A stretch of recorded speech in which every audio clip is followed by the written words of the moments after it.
This week on Not Another Shooting Show. If found, visit I lost this to TSA.com. If I advance on you, I trigger your lizard brain. You can have a strap around your inner thigh, rubbing on your scrotum if you would like. Do you run a strap on?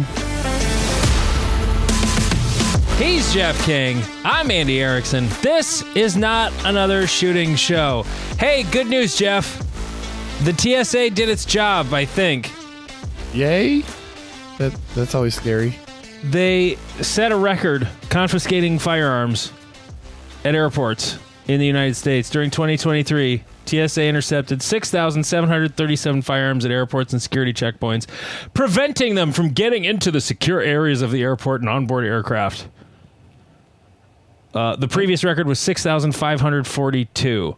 Now, how many actually got on the planes that were not caught? What is your guess?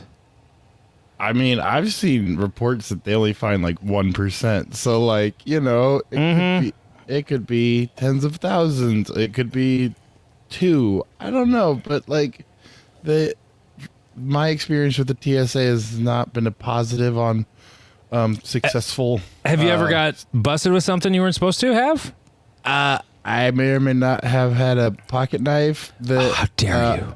Right, and it was in like this dumb pocket in my bag, and they like pulled me aside, and of course I did the dumb like suburban thing of they're like, we think there's a knife in here. Do you? And I'm like, oh, it's right here, and like reached in to grab it, and they were like, no, you stop. And I was like, please don't get the glove out. Yeah. I'm not about that life. And Yeah. I like pointed it out, and like they were like, do you want to go back out to your car? And I think I was running late, or someone had dropped me off, and I was like, the knife's like $9, so I don't really care. Just put it in the bin of stuff you sell on eBay later. That's fine. I don't care. Oh, that's what we should laser engrave knives and then go through TSA and see how many of them end up. I lost this eBay. at TSA. If found, visit I lost this to TSA.com. Oh my that God. would be a great website. Is it a website? I should check. Like, I mean, I had this great idea. Now I'm thinking someone already thought of it. Right. Well, maybe they didn't. We always think, oh, someone's already doing this, and then you're like, maybe they're not. It just says like, it can't be reached. So that means it's available. I think so. Yeah. I have so many web domains though. I don't need another one. Like things like, maybe I'll do something with that. No, I probably won't. Anyway, notanothershootingshow.com. You can find my Area 3 petition there. If you live in Area 3 and you are a current member of USPSA, I'm running for Area 3 in the special election, so notanothershootingshow.com. However, Jeff, I'm hoping I won't need it. I mean, that would be convenient. And It would. I'm running for Area 3, and like I said on the last episode, I don't want to be the Area 3 director. I want Scott to be. And now it seems like after the most recent board meeting, which for a split second I thought after Wednesday, hey, should we do another one real quick? No, we can wait for next week. It's fine. We don't have to do another one. We can wait. Yep. But the meeting, the conclusion of the meeting, part 2, the exciting conclusion of the USPSA board meeting was on last Wednesday, and it was a banger. And it started off with a bang. I was not watching it. I was recording my other podcast, so I get done with that, and I look at my phone, and it had blown up with like, can you believe this is happening? Of course, nobody says what it is because they're assuming I'm watching. And I'm like, no, I can't. What the fuck are you talking about? Which thing specifically are you also upset about? Yes. So what happened was, first thing right out of the gate, Ben Berry. And by the way, Ben Berry is a fucking gangster, just a baller on the board. Comes out guns blazing, although he comes out guns blazing at about this excitement level.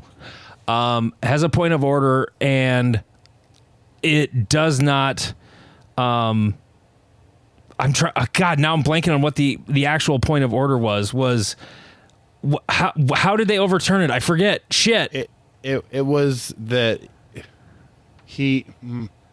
Now I'm forgetting. It's like the bylaw they used wasn't the bylaw that said you had to have the active membership. Oh, And so they that's right, technically they used the wrong bylaw when they got rid of him, and so he's like, "Hey, you guys weren't up to code, so like he's got to come back." Okay, the bylaw they used to remove him did not have a stipulation on continuous membership to be whatever. They sort of inferred that it would be, well, if he wasn't eligible to be a candidate, how could he have been a candidate? But then eventually, after a bunch of this nonsense goes on, which, by the way, I have a couple clips I'm going to play from the meeting. This is my favorite one from the meeting when Leighton is trying to ask, like, the most pot calling the kettle black question that has ever been asked ever. Could the chair explain to the membership how we can pass a motion, and we have passed a motion now, that is not in compliance with the bylaws and that is in direct contradiction to bylaw 6.2? Jeff, how could they pass a motion that's in direct violation of the bylaws? I'm going to go with Mel Rodero. For 1,000, Alex. Yeah. When I heard that, I'm sure there were thousands of USPSA members laughing their asses off the moment they heard Leighton Oosthuizen say, "How can we pass a motion that's not in compliance with the bylaws?" Yes, it is. It's a glorious moment when you're like, you don't see it. You really don't see it. No, doesn't get it. No, it does not understand. The only thing that made it better was Yi Min's response to that little protest. Well, if we take a look at the motion over here, it's not that an interim director has not been appointed; it's that the appointment be delayed. And if we're going to talk about the subject of precedence, we can always refer back to the Area 4, the departed Area 4 director's circumstance, which there was also a motion made and approved by the board that was not in compliance with the bylaws. So we have this organization has set precedents before to account for the spirit of the law rather than the absolute letter of the law. I was so just, as soon as I heard him say, I'm like, fuck yeah, Yi Min, you go get him. Fucking A. It was perfect. It was the perfect rebuttal to it. And the fact that it's being live streamed, and now we've never seen board meetings before. We don't know what they're actually like. The email that Scott Arnberg, the departed Area 3 director, had sent out last week mentioned how Leighton seemed very tame in the first board meeting last week. Right, because that was him scaled down because he knew everyone was watching. Right, and so you can only imagine how big of a prick he would have been if this wasn't live streamed and throwing a hissy fit and trying to bully Yi Min into not doing this. And that didn't happen, and Yi Min brought the hammer down and was like, no, this is it. Yeah. And then there eventually he did appeal it, and it was voted down, and yes. And now Frank is back. Now, here's the best part of the whole thing was, I don't have this audio. I didn't have time to get it all. I just figured out how to wire this in so I can actually play clips off of my fancy podcast button board thing. When looking at the list of dates, like as it was up, when it was sitting there on the screen, I think I took a screenshot of this and saved it on my phone so I could reference it when we recorded. Yep, there it is. Okay. So I'm looking at the dates. I zoomed in on YouTube as I was watching it because I didn't see it live. I was watching it the next day. And I'm looking at the dates. I'm like, okay, that overlaps. You know, it was like he renewed just in time there. It was whatever. And then I'm looking at, wait a minute, January 1st, 2020. Renewal date. Expiration date, December 2nd, 2020. I'm like, that doesn't make any sense. What the hell's up with that? He got a 11-month membership? What? That is weird. Right. And I'm looking at this going, and this is at about the point where Russell Fortney's like having his hissy fit about, but the bylaws, so he gets to be a candidate and not follow the new bylaw? Well, okay, first off, you can't change the 3-point line in basketball to a 4-point line at halftime. Right. That's kind of what this was. That's why Frank never should have been considered a 3-year candidate. It should have been a 2-year, because like if you change the rules in the middle of the game, like that's not how this works. The rules are what they were at the time of the thing. Right. And so, but even remove that, because of just how the IT dude coded the website, your expiration date is always 1 day and 1 year after you last expired, like no matter what. Yep. Okay. So all his expiration dates, starting with 2018, are exactly 1 year and 1 day later, regardless of when he renewed. And there's no actual written thing in the bylaws that that's how it is. It's just how he coded the website. So when I noticed this, and then Frank comes on and explains it to everybody, and then it's like, oh God, like there's like no going back on this. So it's either like the way the website's run, it's either when you renew your membership and you do it after expiration, it is either retroactive, meaning it regains its continuity, or they screwed up and didn't give him a year when he renewed on the first, and then it was prior to a year every single time after that. So, yep. Or early. So like he certainly paid for 3 years of membership regardless. It was just like a stupid semantic thing, and thank God that Ben and Yeeman and Frank, I'm sure behind the scenes was, I'm sure they were working together to get it fixed, and it happened, and they got 4 votes to 2, and thank God. So yeah, no, it's nice. And I mean, and then there's the current word on the street is that maybe you don't need to be a candidate for Area 3. Yes. Before we get to that though, then later on in the meeting, all of a sudden out of nowhere, Mel Rodero resigns. Oh yeah. Sorry. No, so much happened in this meeting that there was a lot that happened in the meeting. I remember before we started the show, I was like, we only have to spend 15 minutes on USPSA and that's it. Now that I think about it, we probably have to spend more than that. Yes. So Mel Rodero resigns. Boom. Now we're going to have a third special election. Because that's what we need. However, as you mentioned, the groundwork was laid for maybe there won't be. It's like the door is open a crack for Scott Arnberg to come back. You want to talk about how that all went down? Did you get that, or we didn't say who was going to say? Yeah, I'll be honest. I've only seen the Prosecuting Insight / Ben. You didn't watch the whole thing. I'll be honest. I caught the cliff notes, and the mockery and the memes, but to listen to a 4-hour gotcha thing, I would have been drunk and not paying attention, like our professional director Donna Webb, who is a bitch. And hey, can't hold her alcohol. She sent a message somewhere to somebody that says she was not intoxicated, and how dare you? How dare you? I was intoxicated. I was totally present and fun. Well, if it wasn't, and she was like having a mini stroke, like something. I mean, something was weird. I don't know what. I mean, maybe she was just tired. I don't know. Well, then we need to hire like more professional drinker, because if you're going to be drunk on or falling asleep when you're getting paid $150,000 a year and to do fucking 12 days of work, like, fuck you. Yeah. So basically what it was I forget how it came up. There was a motion to delay which it's a moot point now anyway. In the meeting, there was a motion to delay Sherwin Greenfield becoming the Area 3 interim director. It's not official, but rumor has it that Sherwin withdrew his name.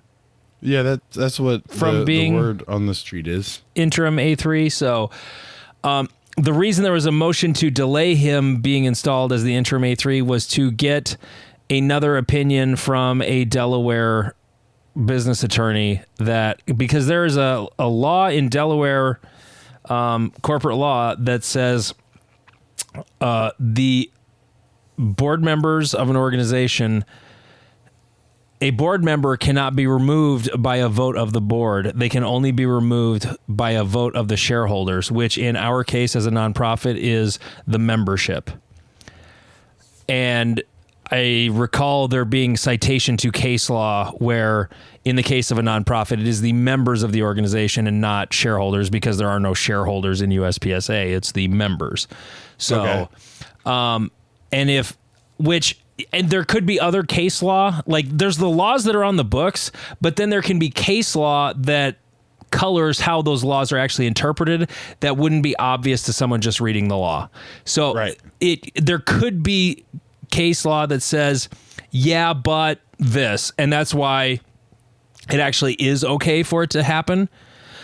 But no one has really gotten a straight answer on it. Donna was protesting, spending money for another opinion that we've already found this, blah, blah, blah. I'm like, okay, but like, it sounds weird that an attorney just giving an opinion, which if you told the attorney, hey, we really want you to give this opinion because we're going to pay you money to give us this opinion because we're pretty sure no one's going to actually file a lawsuit on it.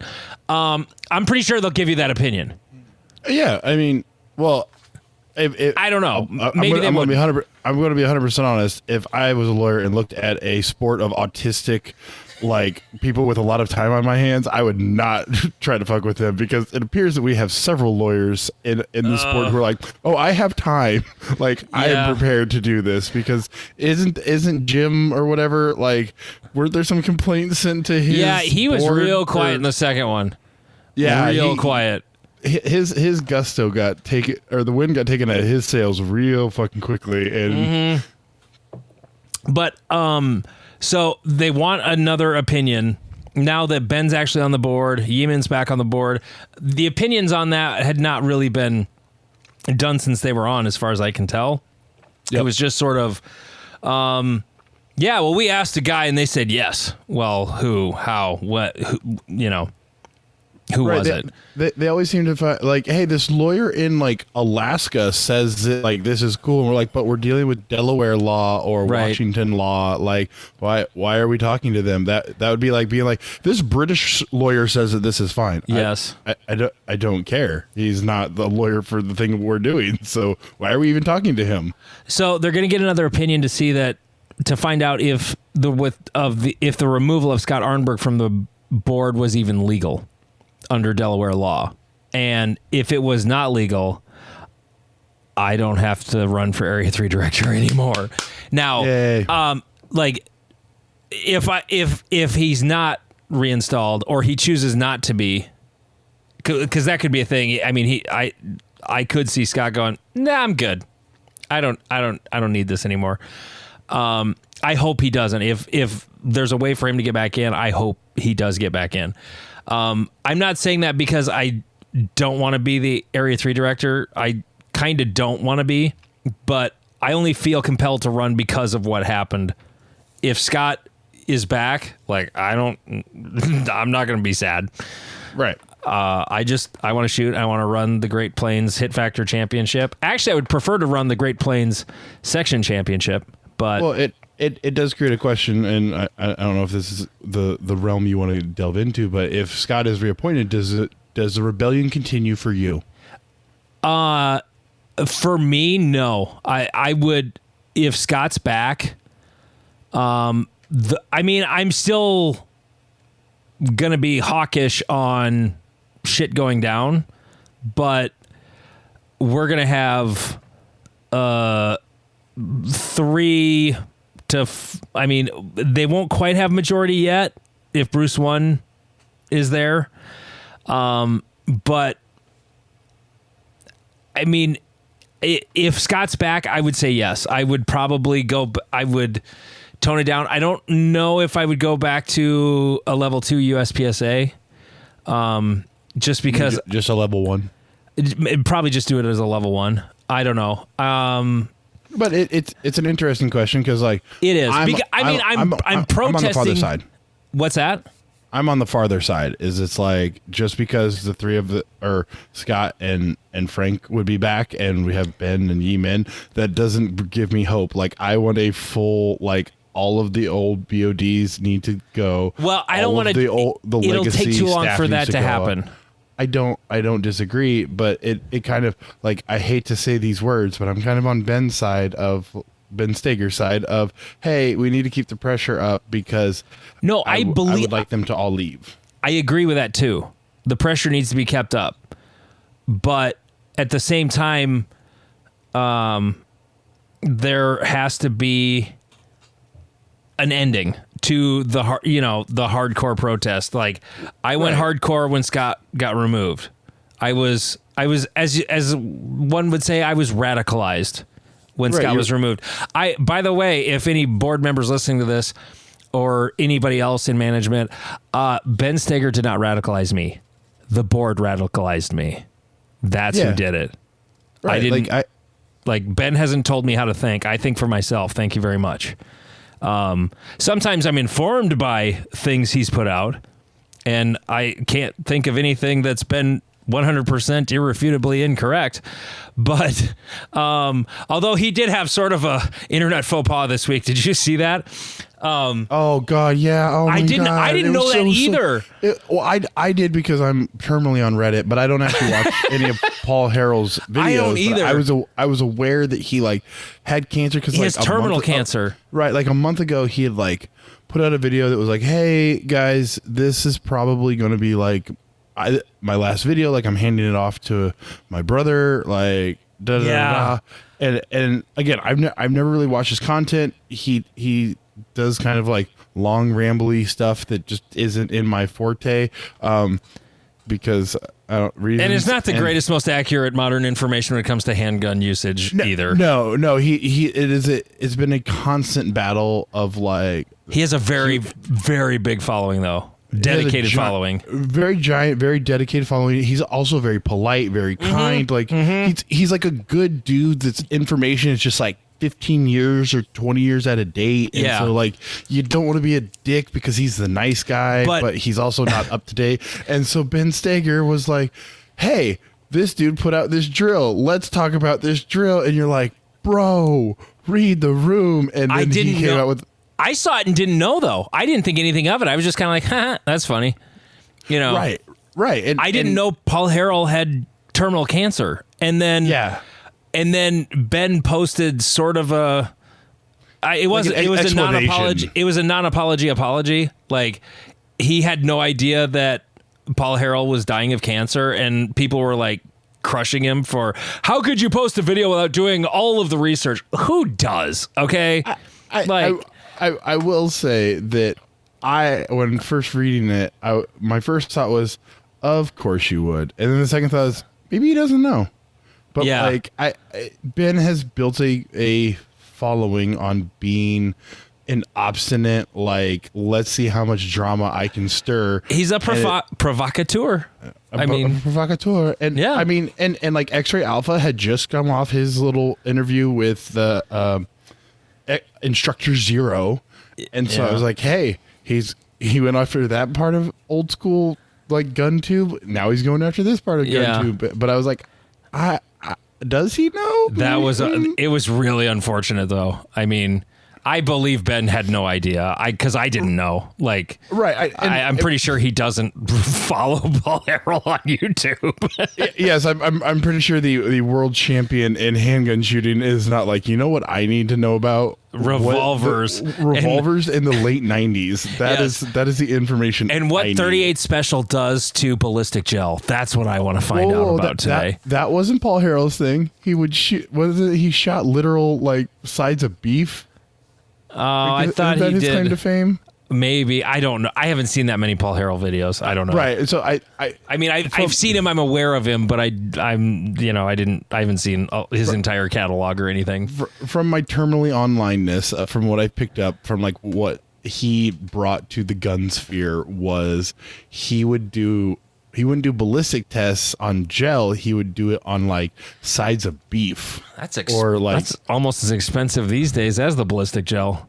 Right. And so like that was like one of his claim to fame, which we can talk about what that test actually looked like for the let's save that Lord's for another Caliber episode. 45. But like, yeah, and so anyways, it was a very unfortunate thing, but he's as you say, he's such a provocateur that half the people were like, yeah, this is in line with what you would do, and the other half's like, really, bro? Like, what the fuck? But like I said, I had no idea Paul Harrell was dying of cancer. I knew nothing about it. So, I would have to give Ben a pass on that because like I didn't know, Anyway, Yeah. So board, I do think for myself, the Howler Monkeys don't program my brain for me. You radicalized me when you kicked Scott out, and further radicalized me when you kicked Frank out temporarily. Thank God it was temporary. So, like you said, if I don't know if Scott gets back in here in the next month or so, I'll probably go back to it being a USPSA match. I did see that Jake Martins liked the photo of the logo Michelle did for the Great Plains Hit Factor Championship. So, read into that whatever you will. That is, oh my God, it's so glorious. Now I know HQ is checking up on me. So hi HQ guys. Yep. Hey. So there you go. So yeah, the door is just slightly open for Scott to get back in. There's no guarantee it's happening. There's just there's an avenue of approach that has been created, and something may happen there and it may not. We have no idea at this point, but yeah. Anything else? USPSA, there were some other things that happened in that meeting. There was they were going to try and implement Distinguished Grandmaster and change the way they did. I actually agree with that kind of. And the way they were going about it, you have to win a nationals to get it. Right. I thought that was I actually think it's pretty cool. I think them trying to ram it in all of a sudden randomly at one meeting was just like. It did feel like Rome is on fire. Hey guys, so like, what paint are we using on the forum? Like, what are we doing? And you're like, I feel like there's more important things going on right now than this conversation. Because like, I'm not completely against it. No, but like, hey bro, you just lost $350,000. Yeah. A year for 3 years. Half of your clubs are in full revolt or rebellion, and you just kicked off one of your most profitable regions. Yeah. Area directors, maybe this can be tabled for tomorrow. The idea is kind of cool. I don't remember all the specifics of it, but it would involve, you would have to be a grandmaster, and then there were some other things that went with it, and you would have to win a nationals in order to achieve it. So right. The fact that winning a nationals gives it to you, it would sort of establish that true upper echelon of GM that exists, that is winning nationals. Right, because there's always we've talked about the paper GMs and the nationally competitive GMs. Right, exactly. And it would give a like, hey, if Nils is here, the game is a little bit different than if, I don't know, the guy who made GM by getting to 95.01 is at your match. Like there's a different caliber at the match in those cases. Yeah. They were also, there was another interesting thing that came up, and it was sort of coinciding with this, is trying to get more classifier scores out of matches, like level 2 and 3 matches, by requiring the 3 GMs shoot 90% or better, and then doing away with the 50 shooters in a division, and making it so that if there's 10 in a, well, the way it was outlined was 10 in a division and at least 10 in a class. Well, if you have 10 in a class, you have 10 in a division. And Ben Berry was sort of like, "Why, that doesn't compute. Why would you say that when if there's 10 in a class, there's already 10 in a division?"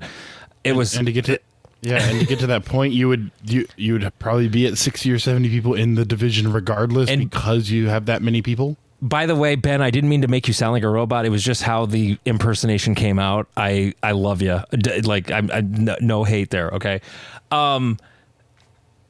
It was sort of like, that was also going to be sort of a rush job. Here's the thing. I got to talking with a guy here who's very good with rules. And I was like, okay, you got 3 GMs that are over 90%, right? You got to have that for the match to count as a classifier. Right. Why does it have to be 10 in a class? Like, there would have to be 10 A class people for me to get a classifier score out of it. There could Which doesn't be exist. there could be 27 B class, there could be 12 M class, and a lot of there's been a number of matches I've gone to where there's not even 10 A class I level 2 matches. For the year that I was A class, badoonch. Hey, I beat you at Iowa. Just shut up. I never competed against more than 3 A class shooters. Yeah, it always seems like it's smaller. It's A class is definitely like this like island of skill set where you're like, hey, you've started getting good, be better. And like most people are like, I will be better. But the thing is, like, people kind of either leapfrog into M right away, or they get hung up like I did for the last 3 years. Yeah, and so A class is this weird plateau or island or whatever you want to call it that like 2 or 3 people at a major will be in, and you're like, there are 80 people in carry optics, and there are 2 or 3 A class. It's usually not that bad. There were 12 or 13 in A class at Great Plains last year. It was over 10. But oh wow, it got me thinking, why does there have to be 50? Why does there have to be 10? If we have 3 GMs that all finish over 90%, they're the ones setting the bar. Right. It becomes that like if the bar is set, then what does it matter for the rest of it? Right. And I would be very interested in, and if Ben's listening to this, I'd be very interested in how many matches actually qualified for this. Like and a major. Then I'd be interested how many matches qualified for this as a local. Without level 1s don't count. No. But without the 50-person limit, like I would just be interested because like there's a like clubs in Colorado that sell out their match in less than 15 minutes. Like they're sold out before they go public. Yeah. And like they have, Charlie Perez and like several other GMs. They got a lot of GMs show up. And essentially every one of their matches is a level 2. Right. In terms of numbers anyway. Exactly. And essentially you could almost run their their overall match as a classifier if so inclined. But it's just an interesting, like, I would be interested, how many times does this actually work out? Because I've shot a number of matches where, again, like a Nils Jonasson, a Max Michel, a JJ Rakaza, Christian Seiler shows up and is like 10% above the next GM, and so it invalidates everything. I shot the Florida Open several years ago, and JJ and Max were 20% above the next highest GM, and so they invalidated the entire thing, like, to not count because they were that much better. Yeah, because there was no way a third GM was getting into that top 10%. Exactly. And so but one thing I thought, though, was that if there are 3 GMs over 90 and one of them is over 95, in other words, one of them was close to winning, right? Because you could have like an M class dude win the match, and then the second place guy was a G, and he was like 98.8%. Yeah. So, and I mean that happens when a guy in M class is like, hey, he's really as good. He just hasn't hooked up on enough classifiers or whatever. So right, and it happens. But that was interesting. And if there's something more, I mean, I get that if there's more people, then there's more competition. But if the other 47 people are all B class, like 3 GMs, like what are we talking about? Like the 3 GMs is what sets the bar, and either GM means something or it doesn't. Right. And that's a long-term conversation about like the classification system, but I don't want to have any more of that. Other stuff, we get thigh holsters now. I guess that's good. A-cops? You can have a strap around your inner thigh, rubbing on your scrotum if you would like. Sounds like a fun Tuesday night. Yeah. Which I thought that rule was dumb. It comes from when they were trying to avoid looking tactical, and that ship has sailed in 2024. So correct. No one cares if it looks tactical, or like there was a rule about camo being illegal, and USPSA was using camo patterns in shirts they sold. Yeah, that was also in there too. They didn't get rid of that. I remember that rule. Thigh holsters and I think magazines can be on the thigh holster or something like that, or on a thigh rig. But it's still the butt of the gun still has to be at least even with the top of the belt. That requirement is still there, but they can have a thigh strap on it. So it's not like the big drop leg holster is legal. It's just it can have a thigh strap now. So Yeah, and well, yay for tactards yeah, well, or cops, which are same thing. hey, I bought like a duty style belt, like a light duty belt, and I Yeah. like it better than my competition belts, honestly. Well, I mean, if if I put my but do you boss run a holster on strap- that, it would be fantastic. Do you run a strap on it? No, You run a strap on? no. Donna, this is how you be drunk while you're on recording something. Yes. it- No, it's fun. I'm. Jeff is on his second old fashioned.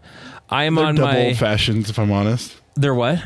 They're double old fashions. Oh, good job. Well done, sir. I just killed a bottle of Buffalo Trace, and now I'm into my Traveler whiskey, the Chris Stapleton whiskey. I found a bottle of that. It's pretty good. Ooh, fun. Yeah. Okay. I don't think there's anything else terribly important USPSA. I think, can we move on? Oh, 100%. Okay. Because we have a new feature on the show.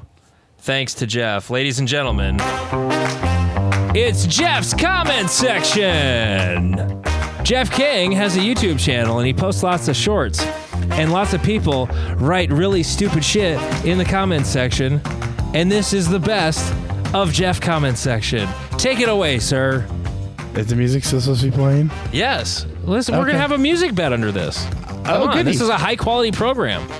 Gotcha. All right. Well, found the overweight dude living in his mom's basement. Oh, are you talking about me? Oh, no, that's a comment you got. Okay, sorry. Rude, personally your attacked. mom passed away. That's how can why didn't they do their research? They should have What a known your dick. mom passed away. What a prick. They should have DM'd me. Andy, may I ask why little Tiffany deserved to die?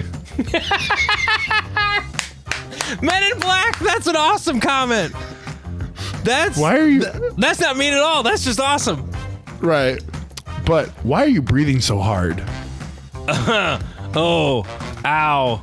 Oh, I feel it. Well, because you were working hard. If you're not breathing hard by the time you finish the stage, Jeff, even if it's a stand and shoot classifier, you weren't trying hard enough. Exactly. Yeah. I thought this was a gay parody with rainbow colors within the shooting started. Oh, was that a third person video with your jersey? Yes, with my wonderful Florida jersey. Oh, Thank you, okay. Michelle Weitzel, MW Activewear, ladies and gentlemen. sponsor of the show. Our first sponsor of the show. All this training with guns, but no training in the gym. Ow. Oh. Yeah, I get it. I'm Ow. fat. Speaking of which, Hey, why you you look running? great for a fat guy who's 6'9". You really do. Oh, thank you. Why you running like a Teletubby?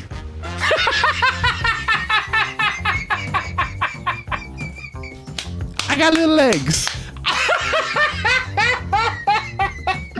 You do run like a Teletubby, though. That's why Shut that's up. so funny. I never thought about it. Okay, Jeff is 6'9". He's huge. But for a guy who's 6'9", what is like your inseam when you buy pants or jeans? Like, what is your inseam? Because your 36 legs are inch. only 36. Yes, I'm just at the higher end of normal, I guess. Yeah, well, like that's still like you can find 36 inseam pants on the shelf. Yeah. Wow. Oh my, okay. oh my God, I do have little legs. This is bullshit. Yeah, for a dude who's 6'9", you have. I mean, your hips are still basically where my tits are, but that's okay. They don't lie. But my hips don't lie. Well, good thing those targets ain't shooting back. Oh yeah. If you ain't getting shot at, you ain't training. Exactly. That's what I see at all the tactical videos. Yeah, all No those jo- videos where the guys are shooting guns at each other for fun, and it's not Hell yeah. airsoft. It's actual live ammo. Come on. You How haven't else lived you train a unless you've been. No judgment, bro, but I know a cosplayer when I see them. You little badasses are so cool, and definitely are going to put those skills to the real test someday when the government tries to take yours. Can I get an amen? That was the whole comment? Yep. Oh, wow. They were trying really hard. Yes, because Can I I'm a get an cosplaying amen? LARPer.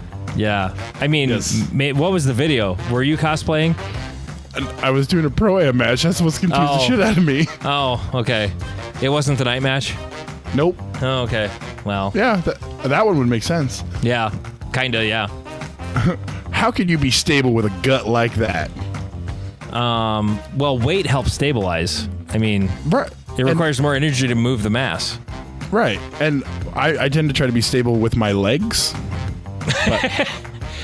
Have you ever come into a position hard and like you're aiming and then you actually feel your gut kind of jiggle around you and you're like, fuck, I need to lose weight?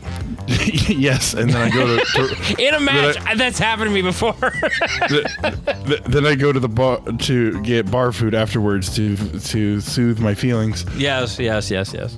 DQ for muzzle pointing over the berm during your circus act. Unload and show clear. Be professional. Oh, they don't like your They don't yank like back my the slide laziness. and you catch the round out of the air. Right, because I'm tall and don't want to lean down. How many times out of 10 do you drop it?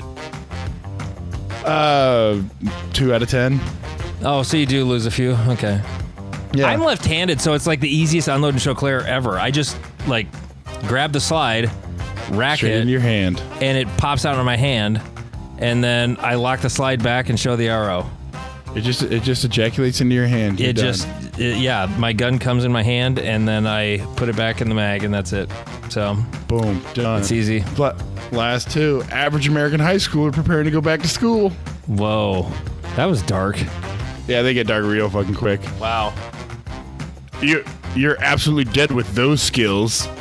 Just to be clear, I'm one of the best shooters in the world, but whatever. You're one of the best shooters in the world? I beat you at Iowa section. What are you talking about? Shut up. When you say that sounds so conceited when you say best shooter in the world, but like, you don't mean like you're Nils or JJ. No, I mean that Out of the entire world of people who shoot handguns. I'm in the top 500, I think. According to the Revolver dude, Jay Mars or Jay something, he put out the standings, and I was like 250 or 246 in carry optics, and basically everyone has shot carry optics at this point, so it's an accurate representation against all of America.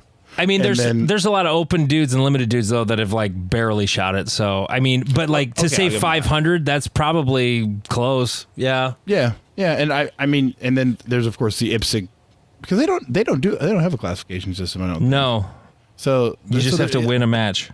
Right, so we'll call it the top 1,000, just to, because there are people like Eric Fell out there that are like, okay, that's what autism looks like. Yeah, that guy's so good.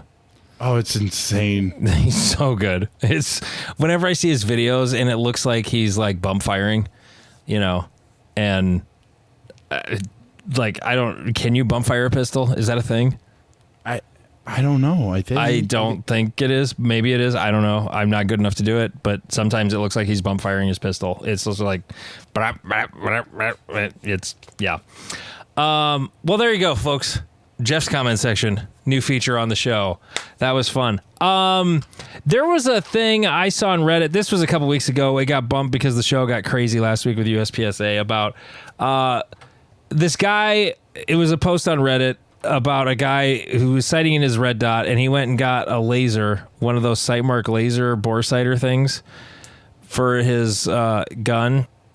And the hive mind on Reddit was, it wasn't saying anything incorrect. It said bore sights will get you on paper, but they're not perfect, stuff like that. That was like the top comment on there. My comment was, don't use a laser. They are pointless. And then I suggested just like using the irons to like get close, just align your irons as best you can. If you can't see them, then just eyeball like where the front aligns with the rear when it's angled up. You're not going to get the elevation dead on, but you'll get the windage pretty damn close. Yeah. And then just adjust from there. Like it'll, you can just sort of eyeball it and then go to the range and figure it out. Well, I got downvoted a lot. I was downvoted quite a bit. And somebody said lasers are pointless. Why do they even, if lasers are pointless, why do they make laser pointers out of them? You mean the novelty tool that I play with my cats with? Yeah, right. Yeah. oh no, how accurate these must be for my cat to try to grab them out of the air. It's so funny. But I mean, this was sort of amusing, but it got me thinking though about like, okay, I just got that M&P shield and I put a dot on it, and I didn't get a chance to talk about it last week because craziness. I shot it.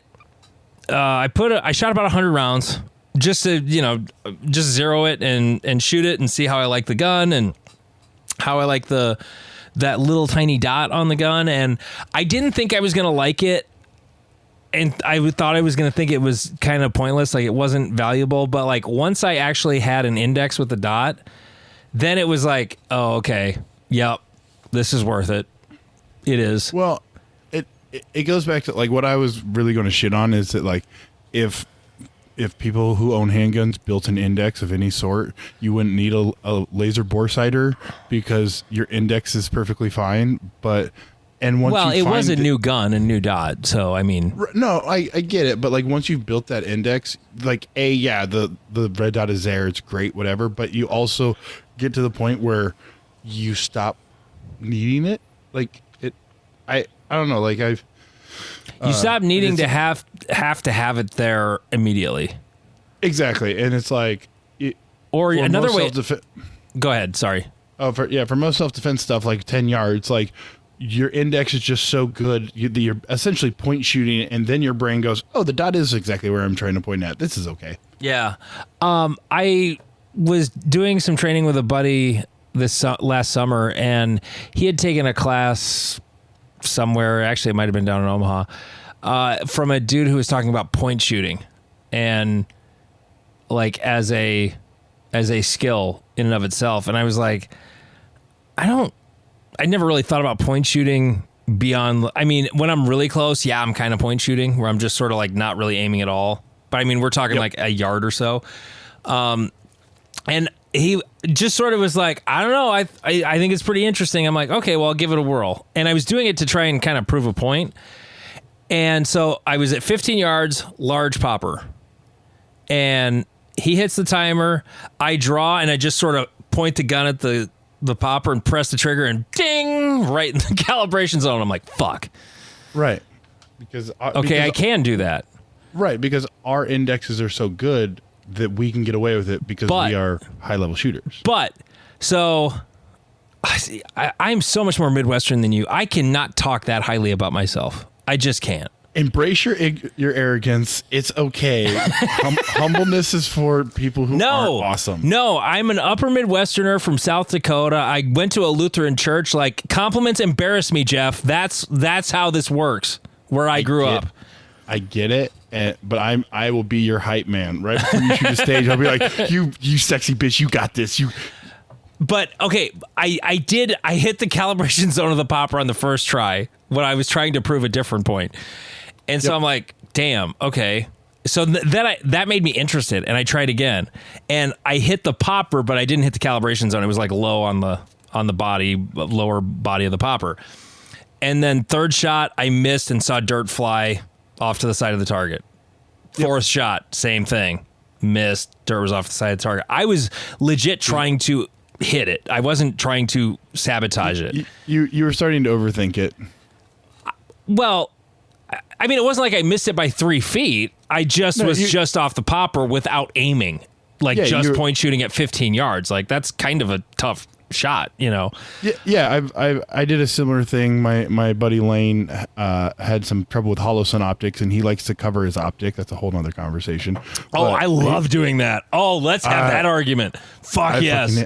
I fucking hate it. Anyways, and so we had a small popper at like 15 or 20 yards, and he's like, see if you can hit it. And fucking, like you said, sure as shit, first shot, ding, ding, ding. And I'm like, sights aren't that useful. More on the occluded dot later. Yes. But when I was running the timer, and I don't remember what the times were, but I was just like, draw from a holster, one shot.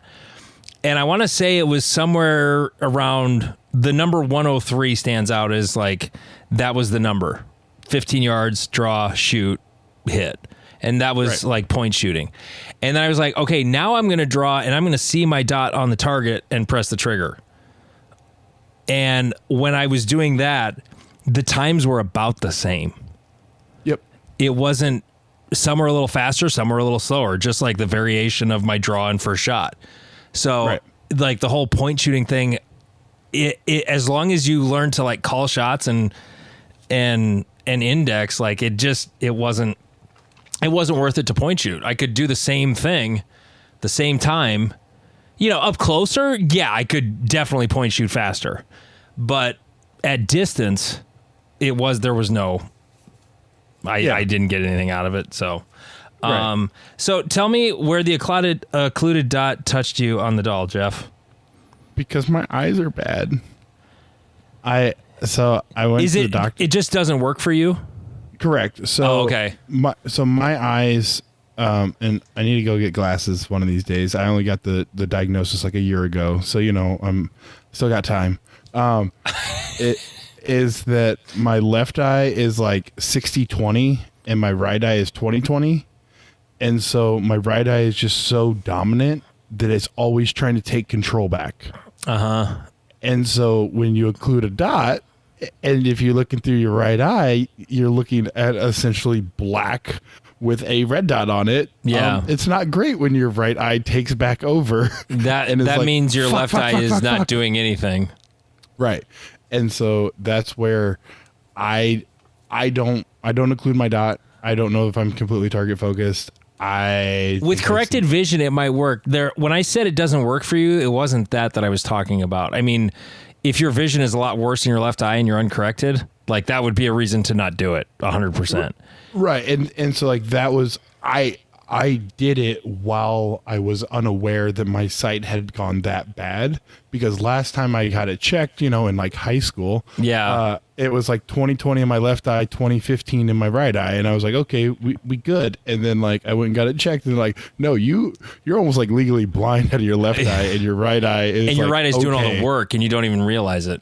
Right. And so like a lot of people are like, oh, like with no nuance, they're like, oh, we must occlude the dot. Occluding the dot's the next best thing. Like it's the best thing since sliced bread. And I'm like, unless you have a physical disability. Well, it can doesn't be work for you.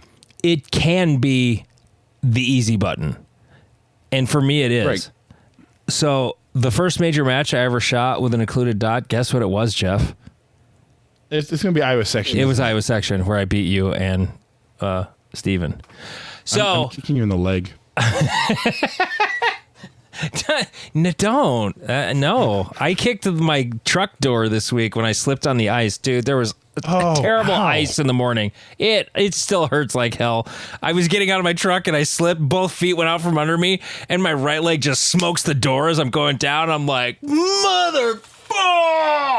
It hurts so bad. No. But it it. You know how when you like bang something and it feels like it exploded in your body and you're dying? Yes. But then 5 minutes later, it's still sore, fine. But you're fine. It was one of those. I check human beings kicking me at full force. I know this feeling where you're like, oh my God, I'm never walking on this again. And literally 3 minutes later, you're trying to kick someone in the fucking head. I've been there, done that. So where the hell was I going with that? Oh yeah.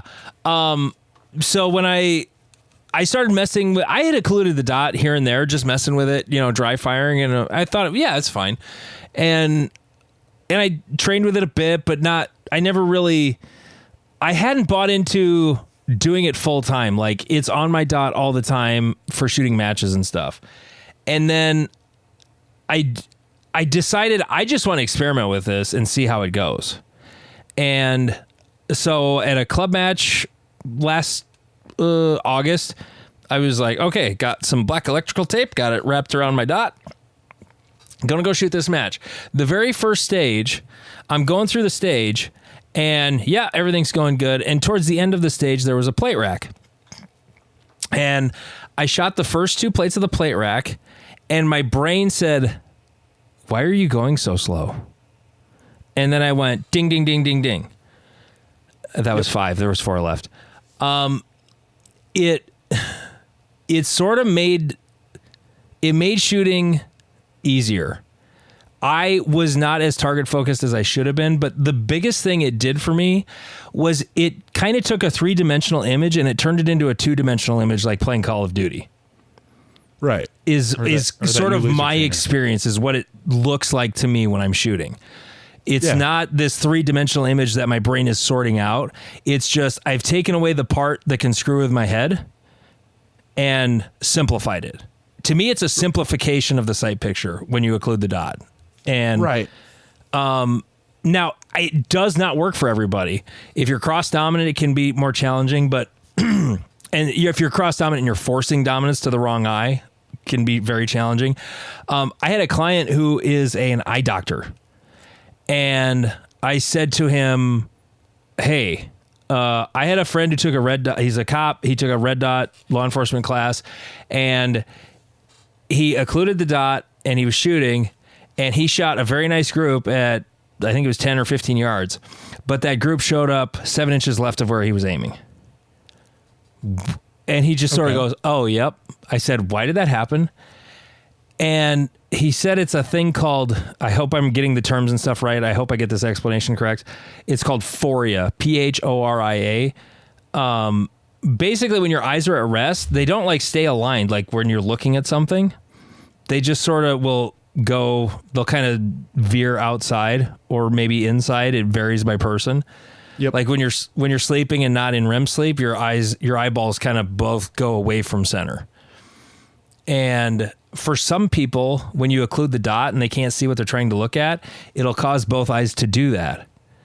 And so it'll make them think they're looking at the right thing and they're not. And I'm screwing up I should just get him to record what exactly it is because I can't remember. But Yeah. it's just some people, it just doesn't work for them. And if it Yeah. doesn't work, it doesn't work. But for a lot of people, it does work really well. And for me, it works really well. Like I am 100% occluded dot. I'm too cheap to buy the cover though. I'm like, I have black electrical tape. Why do I have to buy the cover? You know, I've only ever used some type of cover like that. I did buy the Stonebridge Gunwork one, and one of them like broke.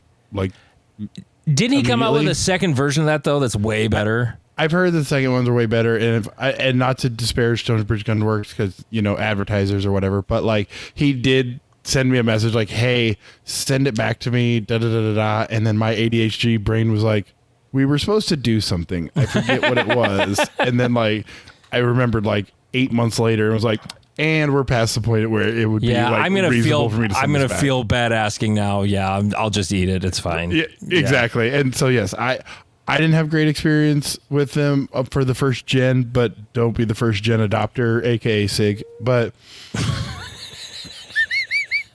There's a sponsor we're never gonna have, but I'm okay with that. By the way, remember in like one of the first episodes when you talked about witnessing an AD at Make Ready and it went through the pant leg and landed next to his foot? yeah, When I listened back to that, I know that guy. I remembered it. I heard about it. that's awesome. Yeah. No, I remember hearing about it. I wondered if he walked off into the sunset to never be seen again, or if he'd ever gone back to a match. He survived it. He's still shooting, but it would have been very off-putting for me too. If that had happened to me. Right. That is very much I got in a car accident, never got in the car again. You're like, yeah, that makes sense. Oh, Yeah. I almost shot a hole in my leg. You never touched your gun again. Yeah, that makes sense. Yeah. Okay. You did a gun class that was not a normal gun class last week. This was supposed to be in the last episode that we recorded. You actually did talk about it in the last episode, but we shit canned it because things went crazy. Things went crazy. Yeah. So talk about the class you took with Lane Grease. What's it called? Oh man, handgun or Combatives. combative handgun solutions. Sorry. Okay. He's always looking to make the name as cool as possible because names sell. He should add the word tactical. Right, you got to throw tactical in there. Maybe I don't know, like Navy SEAL, Ranger, something special forces in there. But he wasn't those, was he? He was a Force Recon Marine, so he's like, Oh, okay. yeah, he was. Anyways, Tactical Force Recon fighting for your gun. Exactly. Okay. Something along those lines. But so Lane Lane Grease is a super squad level grandmaster in USPSA. He is a black belt in jiu-jitsu. He was a Marine, fought in the Battle of Fallujah. Like, he understands violence and guns. And he looks like he understands violence and guns. Like, just the look on his face looks like he understands it. Like, he can be a very serious individual, like 97% of the time. He's one of the most intimidating people I've ever met in my life. He honestly is. Yes, 100%. And so he puts on this class. I've taken it several times where he does a few special things, like you get to use your own gun and your own holster during the class, because like some of these classes they'll be like, oh, here's our like class Glock holster with a Glock sim gun or even just the plastic ones to like represent it. Lane, he will clear out the guns. Like he does, like he searches you like you were someone he picked up in Iraq. Like he gets all up in there. And good. Nice click. Natural sound. Hey, it's not a gun. I'm not clacking a gun. Hell yeah. But so when to start the class, you pat the person down to your left, you pat the person down to your right, each of them pats you down, and then Lane comes through and pats you down like you are a prisoner in Iraq. To confirm that there's no live ammunition, there's no live knives, there's nothing like completely dangerous. Mm-hmm. And then he will put a barrel block with a flag in the barrel, and this time he actually put a magazine well block with a like string hanging out of it to indicate gun is completely safe. Everything's completely safe. If I want to take this class next time you have it at your gym, if I have one of those like Blade Tech Glock plastic barrels, would that be smart to bring? You don't need to. Okay. I think you'd be like, huh, that's interesting. But like Lane finds a. Uh-oh. And so like you Magwell actually, blocks, for the first time ever, cut out on the internet. I lost you for a few seconds. Lane finds the most economical solution to all problems ever. And so the Magwell block is cut up foam golf balls. Oh, okay. So and so he has 9mm barrel blocks. So yes, if you come with 45 and 40, I don't actually know if he has barrel blocks for you, but we'll figure it out. Anyways. So the class you're learning to fight an attacker off so that you can get to your concealed carry handgun. In general, yes. So he's using like a base of wrestling, which he's a highly accomplished grappler, to give you like, okay, someone's coming at you, control this arm, move them, whatever, so that you can access your firearm. And so like the first half of the class is going over the drills of this, where there's not a lot of thought to it. It's more just like, hey, bad guy attack, do these things, get that gun out. And you learn a lot of things about like using your own equipment versus like, I mean, we had a guy come in with not at this specific class, but a previous class that he taught, who had a like 4-inch revolver at like, I think it'd be like 230 carry or whatever's fucking behind this, like the hip essentially. Oh, like 530 carry. Okay. Yeah. Your wiener is noon. Oh, okay. Yeah. So not your butthole. Well, your wiener is noon. Your butthole is 6 p.m. Okay. Yeah. Okay. Gotcha. Hey, depends what you're into. But so we had a guy come in who had this revolver behind his back, and then he got pinned to a wall with his arms like in front of him. And he learned very quickly that keeping a gun behind your back may not be the best place for it. Right.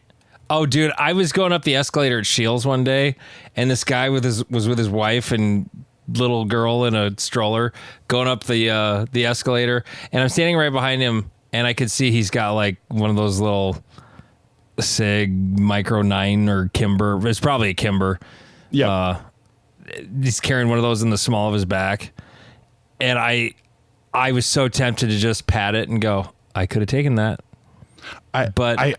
If he wasn't he was with his wife and kid, and I was like, that would be not cool. So I didn't. But if he had been by himself, I totally would have been like, I could have taken that.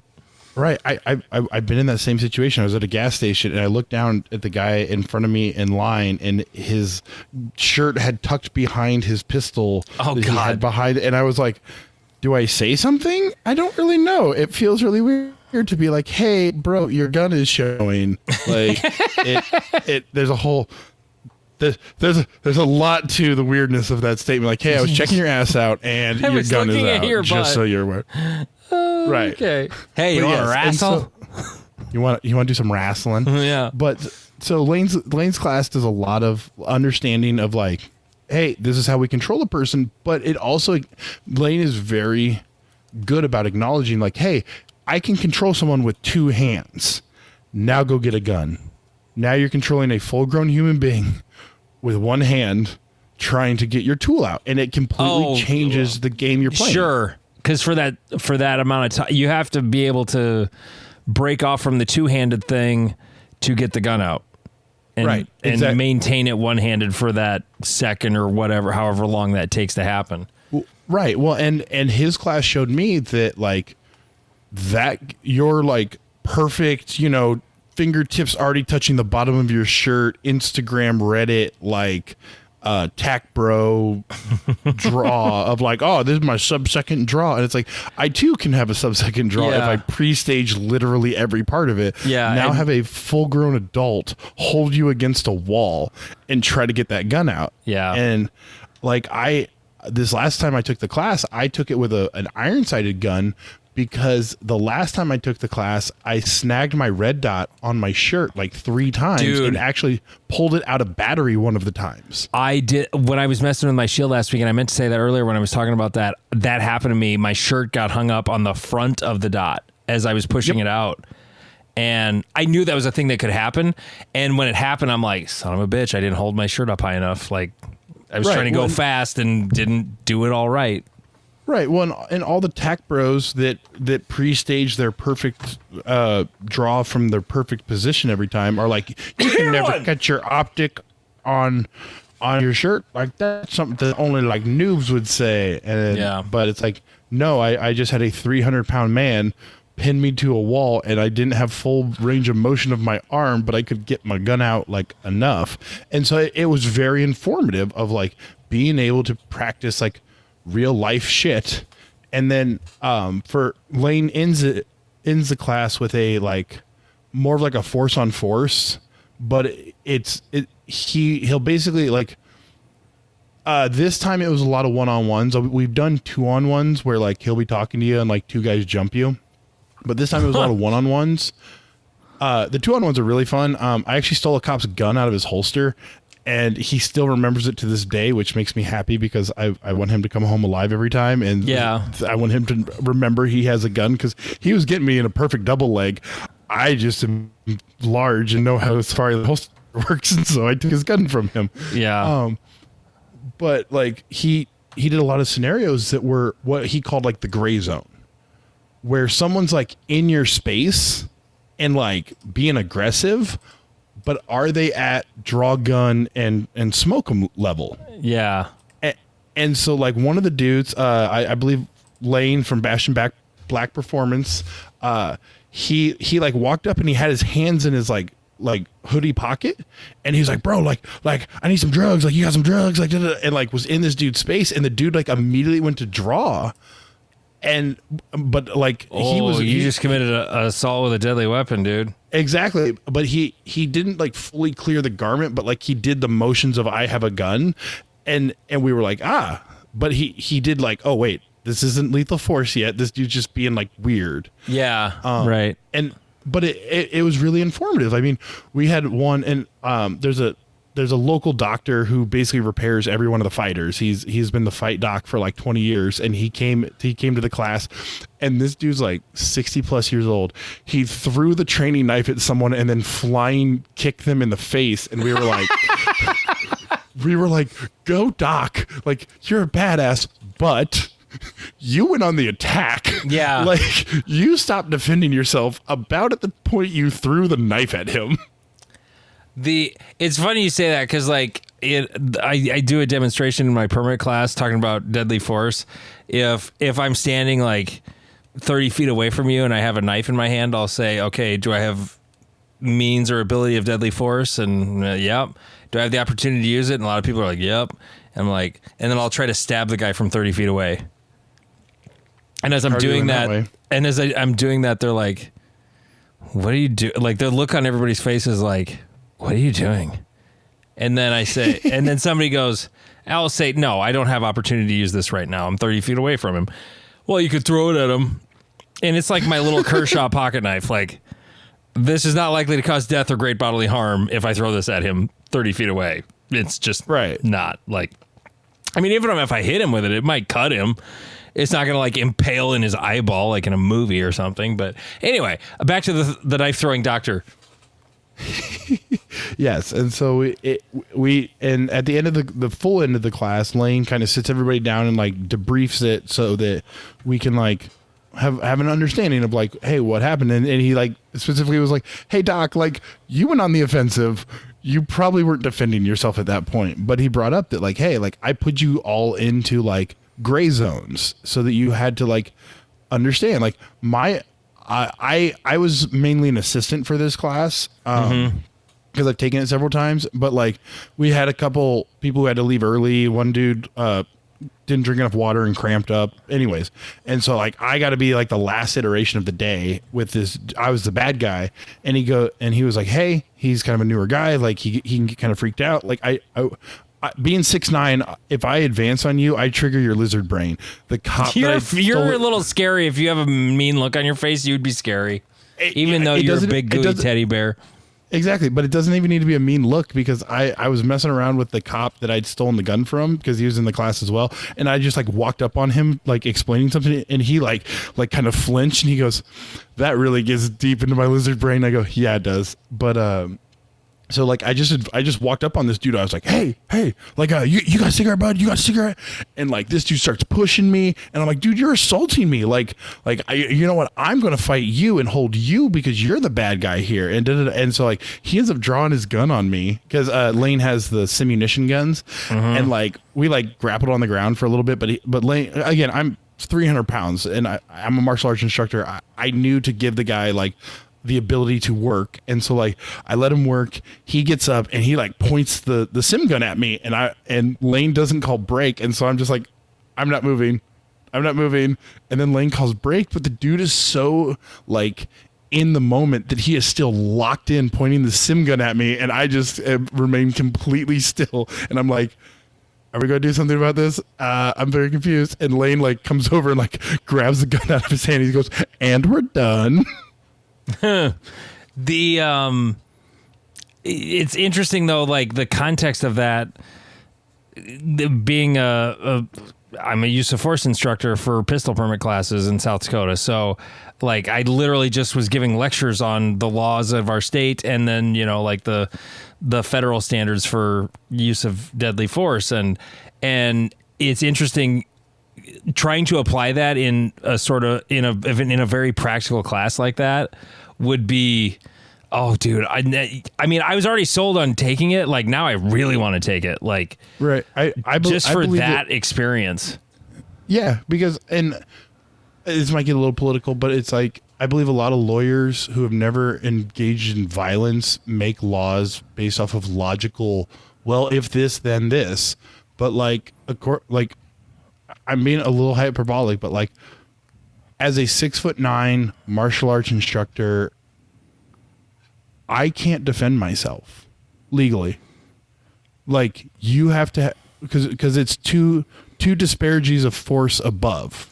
Yeah, if I mean, you can to a point, you know, but like you could literally jump me with like a weapon, like maybe not a blade or a gun, but like a pipe or a bat, and they would be like, well, and some prosecutor who's watched too many Bruce Lee movies or John Wick or whatever is like, well, why didn't you like control him and do this blah blah blah blah? Well, you're a large person and you should be able to and it's like, I get it that you don't understand violence. I live in a stand your ground state. You'd be fine in South Dakota, dude. Like that wouldn't be a problem. Like, yeah, but then I'd have to live in South Dakota. What's wrong with that? You guys don't. There's not a lot of of dumb shit to do that I need to exist in my weird There's life. like Omaha is bigger than Sioux Falls. It's not that much bigger than Sioux Falls. Jesus. Sioux Falls feels way smaller than Omaha. It is way smaller than Omaha, but there isn't that much different stuff to do in Omaha. It's not like it's Minneapolis. I mean, come on. Yeah. I mean, I like Omaha. Omaha's a cool town, but it's not. I guess you haven't forced me to go to a sushi place, so I wasn't sure if the sushi existed there. I haven't been to Hero 88 in forever. Like we don't have a good sushi restaurant that serves dishes I really like that's not sushi, because that's my standard when I travel to matches is find the top rated sushi restaurant on Google, and then I order something that's not sushi, because I don't really care for sushi, but I love Asian dishes, and like in Ankeny. What's that place in Ankeny called? Oh shit!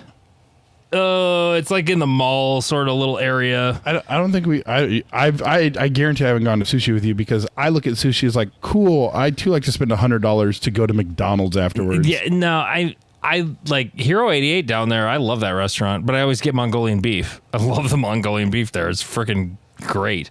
Yeah. It's amazing.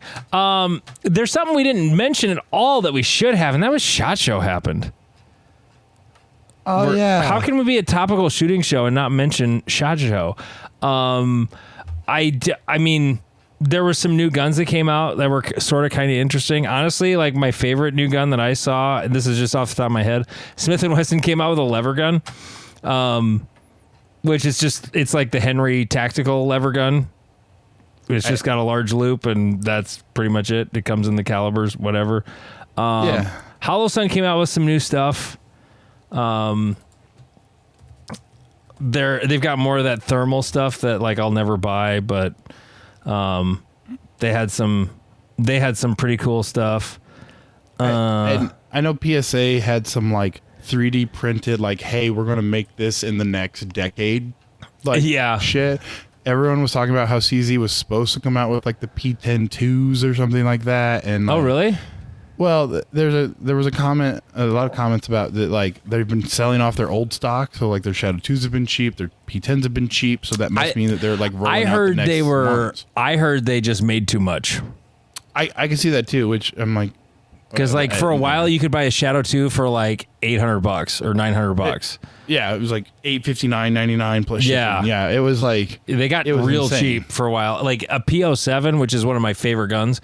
You could get one for $479. Oh, yeah, brand new.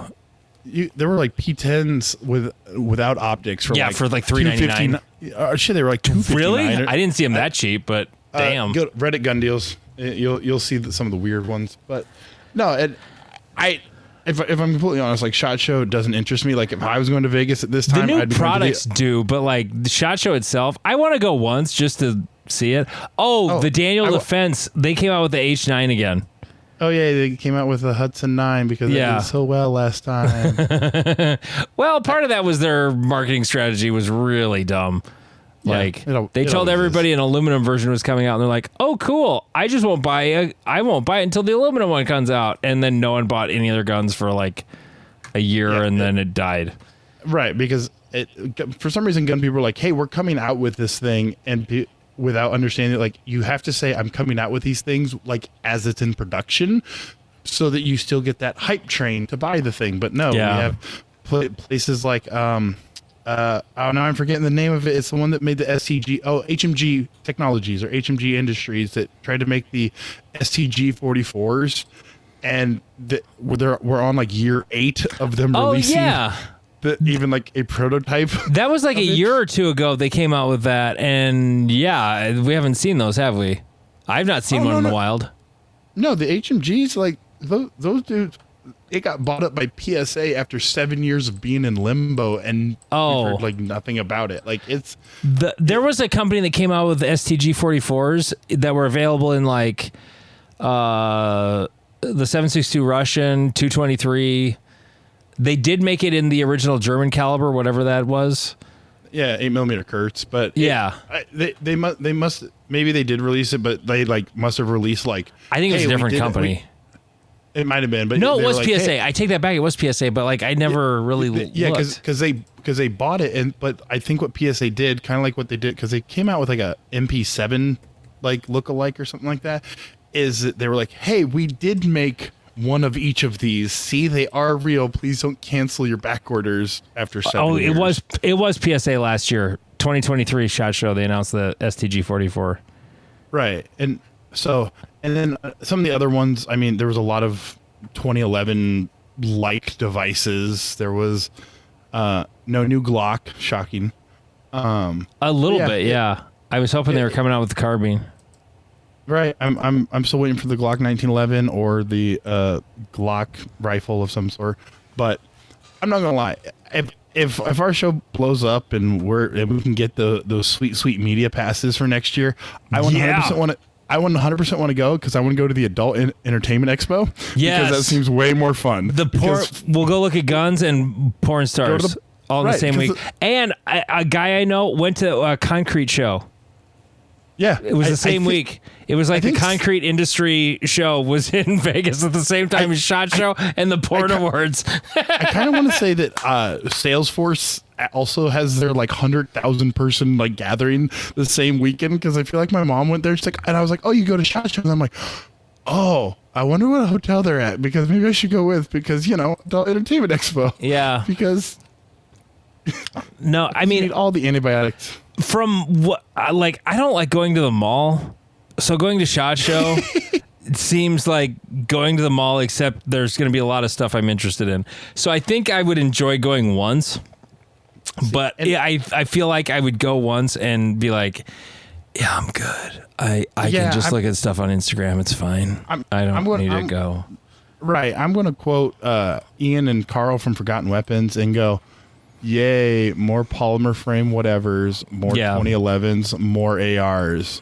Whoop-de-doo. Now, there could have been something really cool that came out at SHOT Show this year, and we're just not aware of it because we were so wrapped up in USPSA drama. Like, I barely paid attention to SHOT Show. I usually kind of follow it on Instagram, but Reddit actually has normally a pretty good breakdown, and so I've been following them. I mean, not like super close, because again, I didn't think there was anything that interesting, but like based off of what I've seen, there was nothing that interesting. Canic has a Terran tactical version. Oh, I heard about that.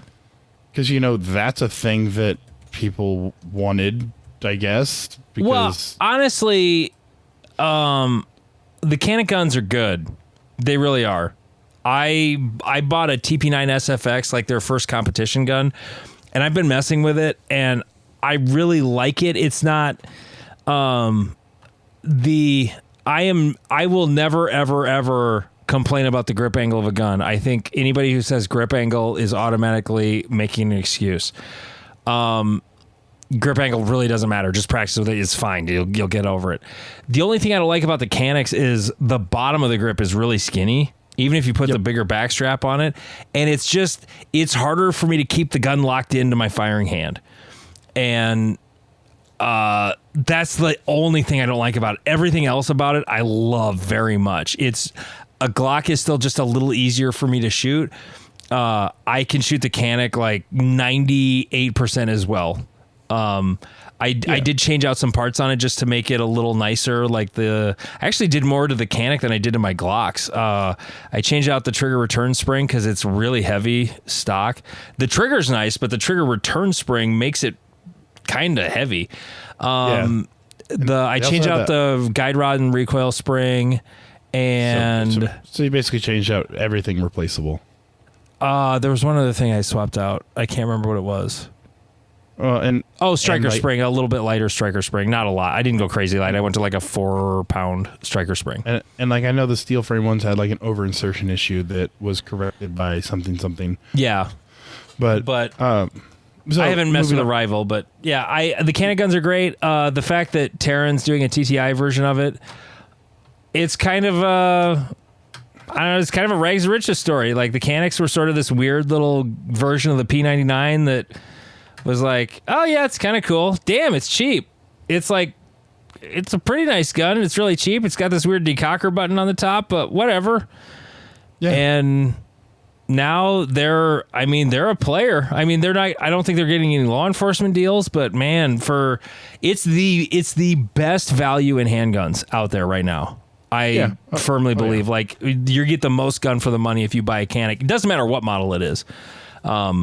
If you get like one of the $380 guns, like I've shot those too. They're good too. TP9s or whatever. Well, they're all TP9s, but like the TP9 SF, just standard TP9 SF.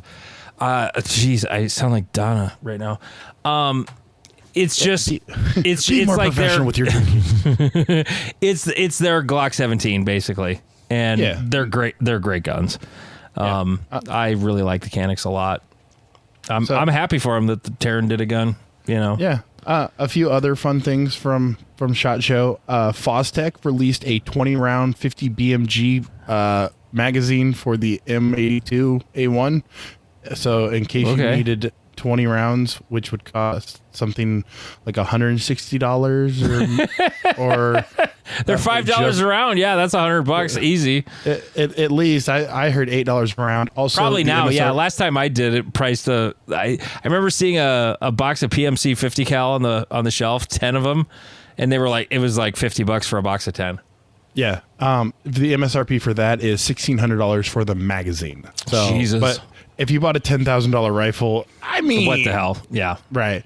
Another fun one, the Magpul clear AR-15 mags. So now Magpul, that's a funny one to me because Magpul has been like they were really sort of a trendsetter with AR mags. Like they, came out with this polymer mag that's really great. It's basically standard issue, not standard issue, but it's like the standard mag that comes with ARs. Like nobody's putting a metal mag in an AR that you buy. It's always a PMag.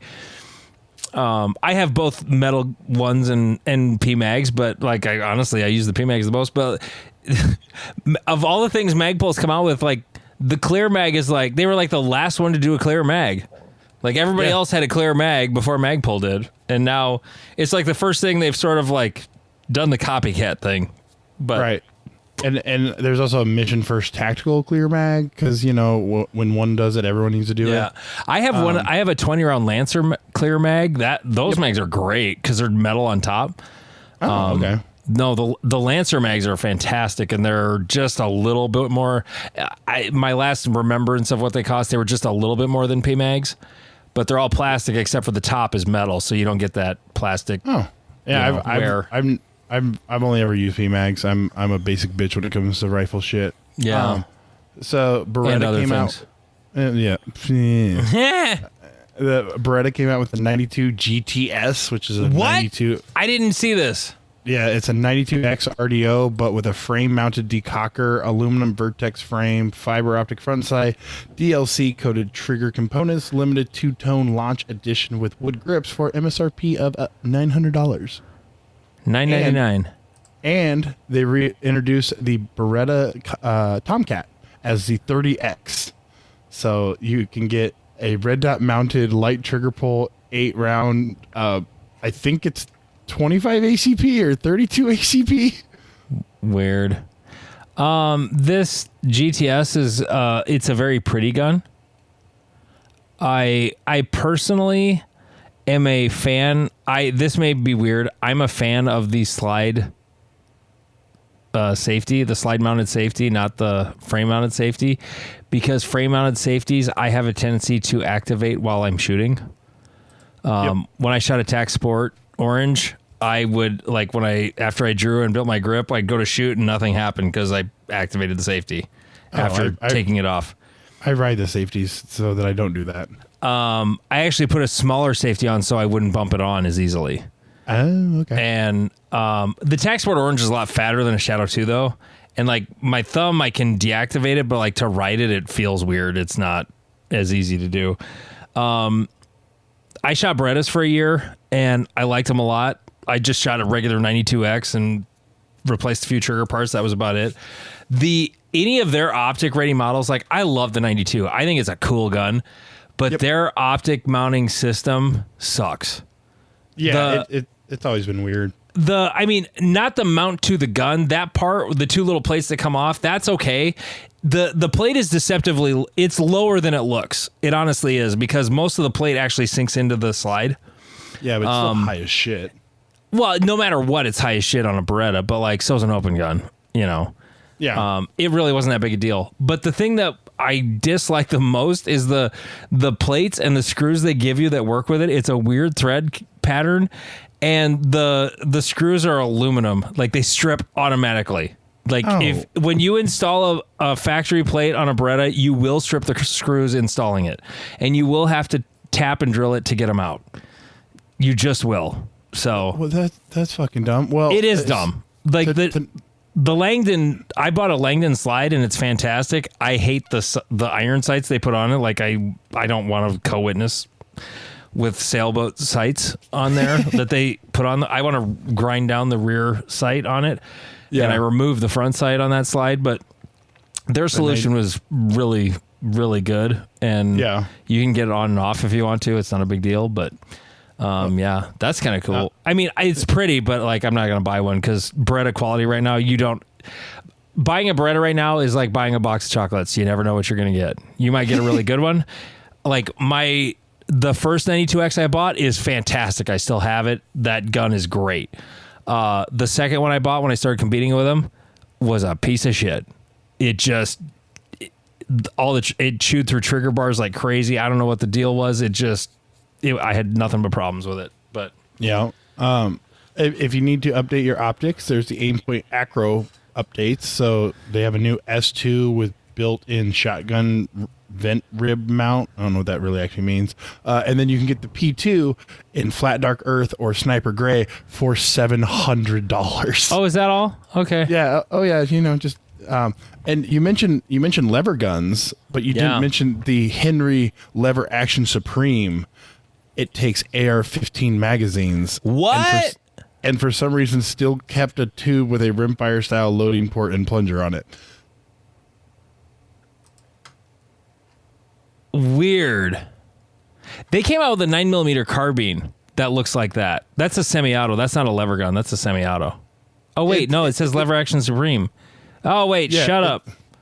Mute. I don't want this on the podcast. Shut up. Video. I forgot. I have... How did that come through? Damn. I got to mute that. I was just trying to watch the video and get a look at the thing. I don't think I heard it. Oh, it is a lever gun. Okay. Because Henry came out with a semi-auto 9mm. Did you ever see that? I thought it... Oh, wait. No one can hear you if I mute the whole computer. Sorry. My bad. Now you're back. Sorry. Yay. So the Henry...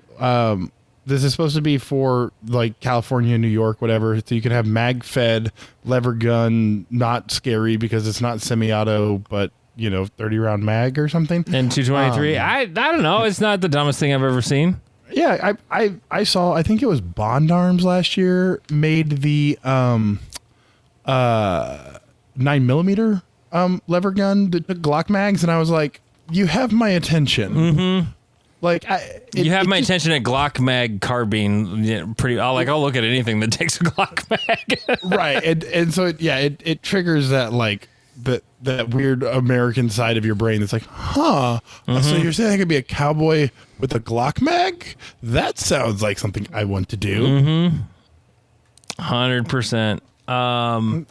Anything else? Like, good job, like pulling SHOT Show shit out of your ass. Like, yeah, we've got the TISA 2011. If you want an $800 2011, I saw EAA has a Gerson. Is that how you say that? Gerson? I'm not 100% sure on that. Or Gerson. They came out with a $1,000 2011 gun. Right. So maybe, hey, if they work out, there's a part of me that wants to get one and like also a high point and put vortex dots on them. We can't have a show without mentioning high point. We just can't. 100%. I had to make sure I got it in there. Yeah. The Keltec Sub 2000 is getting a Gen 3 because that gun needs another generation. Dude, the first time I shot Iowa Section, I was squatted with a dude who customized a Sub 2000, and he won PCC, at that match, and he crushed souls. He was a gun builder or gunsmith, and he customized it, and he turned that Sub 2000 into a go fast gun. It was the craziest thing I've ever seen, but that gun ran. He didn't have a hiccup with it all day, and he was crushing souls on our squad, and pretty much I don't remember how he was overall in the match, but he was in the top 3 for sure. That's crazy. It was I'd never seen anybody shoot a Sub 2000 in a match, and he was just flying with it. This is like 5-6 years ago, but yeah, it was pretty cool. I love weird guns. Like when someone shows up with a weird gun in a match and they're doing well, like I was the weird guy showing up with a Beretta 92. Like, yeah, here I thought I was a trendsetter for a while. Like I'm the one dork showing up with a 92, and then after a year and a half, I'm like, I'm going back to the Glock. It's just simpler. I'm too stupid for that gun. I felt the same way. I went Walther, then CZ, then M&P, then back to CZ. So I played that game. Walther came out with a new gun. It's not like groundbreaking. It's just like a regular match PDP, a plastic one.